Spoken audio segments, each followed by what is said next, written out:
Valerio Bottazzoli, responsabile commerciale di Friuladria Crédit Agricole.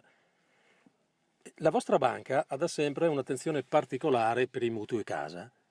Oggi parte una nuova iniziativa.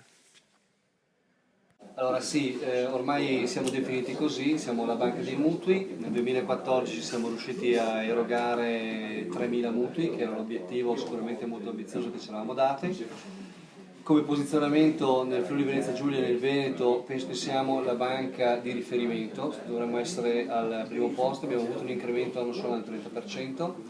I primi 3 mesi del 2015 fanno ben sperare perché siamo in un ulteriore incremento del 22% anno su anno. Siamo entrati anche nel mondo della surroga da quest'anno in maniera molto prepotente e abbiamo circa 800 richieste di surroga da valutare in questo momento. Ecco, dottor Bottazzoli.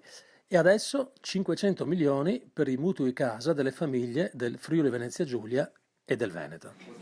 Allora, assolutamente sì, 500 milioni a livello Friuladria, 2 miliardi e mezzo a livello gruppo, è un plafond che abbiamo stabilito per le famiglie, ovviamente a tasso fisso, è per questo che abbiamo stabilito un plafond e forse oltre non potremo andare, perché sicuramente il tasso è molto allettante.